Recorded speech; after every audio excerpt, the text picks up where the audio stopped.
bien, no voy a faltar.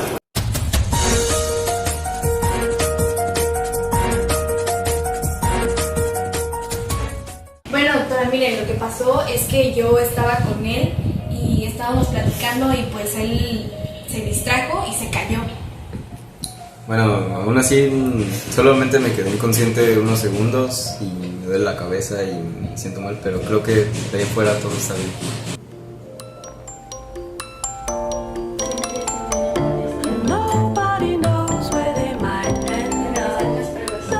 Ok, después de analizar las pruebas que te realicé, me di cuenta que debido a la contusión que tuviste sufres un daño en la zona prefrontal, tu corteza prefrontal, lo que puede ocasionarte algunas alteraciones en tus funciones ejecutivas y de lenguaje. Bueno, vamos a descansar un rato en lo que vienen por ti, ¿va? Está bien, me voy a dormir.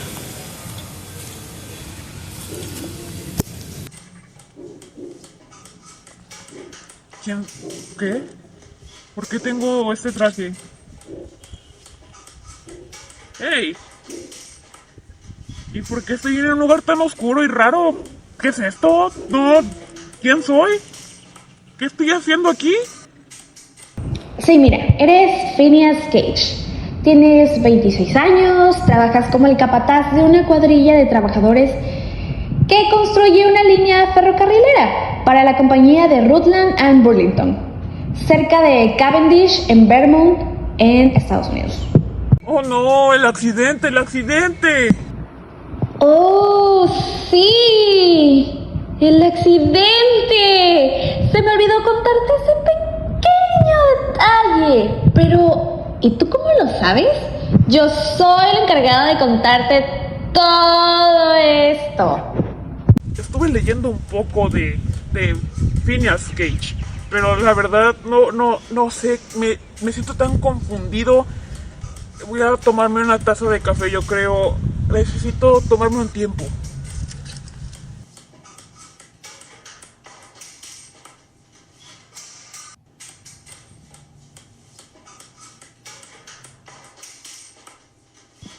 Así es. Como podemos ver, es todo un hombre adulto, sociable y amigable. Su trabajo consistía en preparar las cargas explosivas para demoler rocas de granito y así nivelar la ruta donde descansarían rieles y durmientes. ¿Y? Hey, ¿qué haces narrando mi parte? ¿Cómo te atreves a decir eso, vulgar corriente, nada que verienta, piojosa, lambecazuelas, rasquecazuelas, traga cuando hay? Bueno, ya, silencio, cálmate. Podemos intercalarnos las dos, pero ya déjame terminar esta parte. Entonces, en aquellos tiempos... No me gusta. Esa entonación podrías hacerla como que... un poquito más tenebrosa. Ay, tendré esquizofrenia o porque oigo a tanta gente hablar en mi cabeza, ya estoy mal. En horas de la tarde del 13 de septiembre de 1848, antes de que la arena hubiese sido colocada, Phineas, inclinado sobre el hueco, perdió la concentración cuando alguien lo distrajo. Golpeó granito y pólvora directamente con la base de la barra. Una chispa inicia la ignición y ocurre la explosión accidental de la carga que se encontraba montando.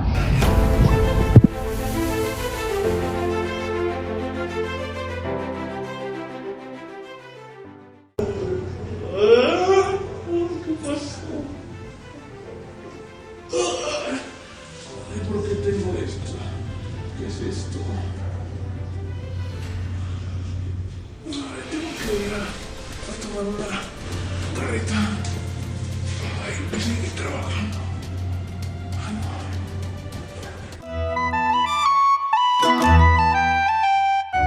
Oye, ¿cómo sigues después del accidente? El accidente. Es cierto, la maestra Claudina dijo que nos iba a traer a unos doctores para que nos explicara más sobre el tema.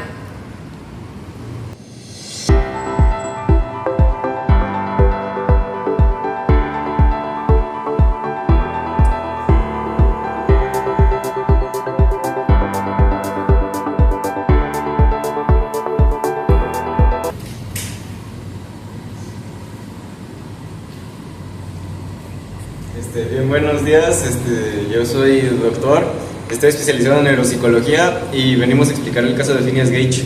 Este caso para mí es muy representativo, ya que en el pasado yo sufrí una caída por las escaleras, lo cual me produjo un golpe en la zona de acá, y durante mucho tiempo estuve sufriendo daños relacionados con las emociones y con el control.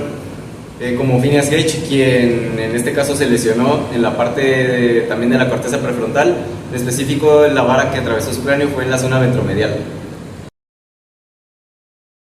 Muy buenos días, alumnos. Yo soy la doctora Alexandra, especialista en neurociencias. Buenos días, alumnos. Yo soy Isabel, especialista en clínica. Para comprender este maravilloso caso que revolucionó la idea del cerebro y su importancia a la hora de la toma de decisiones, es importante comprender primero qué se sabía del cerebro hasta se dio el caso del mismo Phineas Gage y un poco después. Desde la antigüedad, pues siempre han existido grandes debates sobre el ser humano. La idea del alma perduró aproximadamente hasta el siglo XVII, con pensadores como Aristóteles o Platón. Estos mayoritariamente se debatían entre la localización del alma, que se podría denominar como un equivalente de la mente actualmente, y le atribuían ciertas cualidades que hoy en día le atribuiríamos a la mente. A continuación de pensamiento sucedió hasta Descartes. Él planteó su dualismo cartesiano, en donde la mente y el cuerpo fueron separados definitivamente. Esto negaba la existencia física de la mente y dio origen al modelo mecanicista. Según Antonio Damasio, un neurocientífico muy reconocido actualmente, quien literalmente escribió un libro que se llama El error de Descartes, describió cómo este error fue un error contundente que impidió el avance de todas las ciencias biológicas. Esto atrofió la descripción del funcionamiento de la mente y las explicaciones completas de la conducta derivadas de esta. Separar la mente y el cuerpo se omitía la idea de los neurocientíficos, que es que nuestro cerebro opera como director de todo el resto del cuerpo, tanto motora como cognitivamente, y ahí se alojan muchísimas funciones complejas como la toma de decisiones e incluso las emociones que sentimos. En el siglo XIX, época en la que se dio este caso inaudito, surgieron los primeros indicios que servirían posteriormente a los neurocientíficos. El anatomista y polímata Franz Joseph Gall, al inicio de este siglo, fue el primer eslabón que acabó con ese dualismo cartesiano. Él planteaba que el intelecto y otras facultades se podían reconocer por la forma del cráneo. Para comprobarlo, estudió aproximadamente 300 cráneos humanos. Entre ellos estaban los científicos y convictos. Hoy en día, muchos años después, sabemos que sus teorías estaban erradas y carecían de fundamento científico. Sin embargo, esta noción fue útil para lo que posteriormente sería el punto de partida de la atribución de las funciones al cerebro. Los coetáneos Paul Broca y Carl Wernicke fueron, en gran medida, los responsables de suscitar la comprensión de las localizaciones cerebrales y sus funciones. El primero, en 1861, se hizo muy reconocido por liderar los avances clínicos y neurofisiológicos de su época. Al tratar con varios pacientes que no podían hablar, Paul Broca descubrió que la pérdida del lenguaje estaba estrechamente relacionada con lesiones en una zona del lóbulo frontal, particularmente hablamos del hemisferio izquierdo. Esto dio lugar a dos ideas, y son las siguientes: que el lenguaje se encontraba en el hemisferio izquierdo y que la habilidad para hablar se centra en un área en específico. 3 años después, Wernicke contribuyó a las mismas ideas de Broca, mediante el análisis de pacientes suyos que presentaban problemas en el lenguaje. Bajo este contexto y muchos avances aparte, se comenzó el estudio del caso de Phineas Gage. Aquel terrible accidente tuvo mucho revuelo en aquella localidad en la que Gage trabajaba. Gage no tuvo ninguna dificultad física que le impidiese trabajar.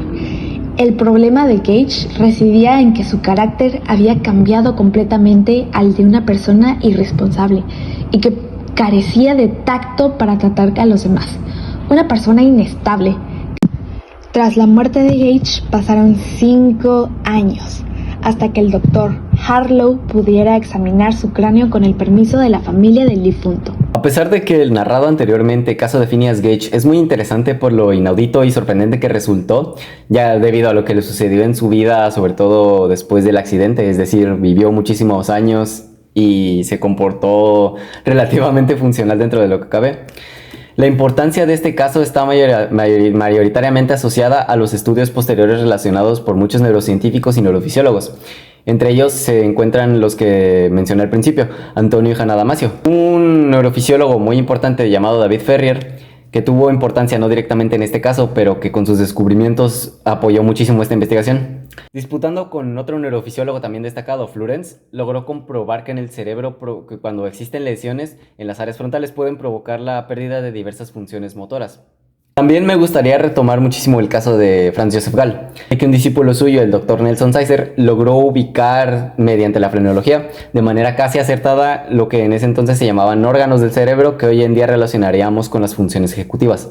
Según esta perspectiva, este órgano, que se ubicaba en el córtex prefrontal, tenía la función de predisponer al individuo para que actuara conforme a las normas sociales y era el origen del sentido moral y de la justicia. Se creía que la conciencia no era más que una emoción innata que acompañaba estos procesos. Y finalmente, ya cuando el caso fue recuperado con los Damasio en la época contemporánea, los avances tecnológicos y científicos que se derivaron sobre todo de los estudios físicos y que lograron las tomografías cerebrales permitieron reestructurar completamente el cerebro de Gage. Para ello, le tomaron una foto al cráneo de Gage desde diversos ángulos, establecieron las distancias que quedaron entre las brechas óseas como resultado del trauma de la varilla, y así pudieron realizar una gran cantidad de puntos de referencia craneales, es decir, reconstruyeron todo el cráneo de Gage.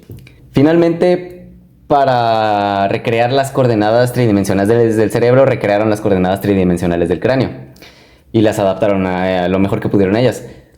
Esto fue muy exacto y así pudieron confirmar el punto que tenía Ferrier anteriormente. Se dieron cuenta de que en Gage la barra no había atravesado áreas en las que pudiera afectar funciones motoras y de lenguaje. Sin embargo, también con este descubrimiento se logró determinar que en verdad la barra que había atravesado a Phineas dañó sobre todo el córtex prefrontal. Por ello, el cambio de la conducta de Gage se puede explicar mediante esto. Esto pues se puede describir también como un cambio de comportamiento que derivó a un patrón sociopático.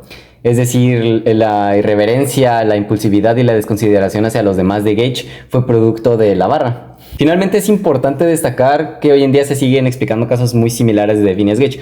Por ejemplo, dos personas que cuando eran menores de edad sufrieron lesiones en los lóbulos frontales y actualmente tienen tendencia al robo. U otros que actualmente tienen tendencia a la apatía, sin embargo siendo completamente funcionales en otros aspectos de su vida. Es realmente interesante el estudio de los lóbulos frontales y la neurociencia sigue avanzando en torno a esto. Finalmente, podemos observar que el alumno Pochoclo abandonó la universidad, comenzó a consumir sustancias ilícitas, imaginándose que reencarnaba en Phineas Gage, imaginándose que se volvía un neuropsicólogo que exponía casos en escuelas, y todo derivado de su lesión en los lóbulos prefrontales.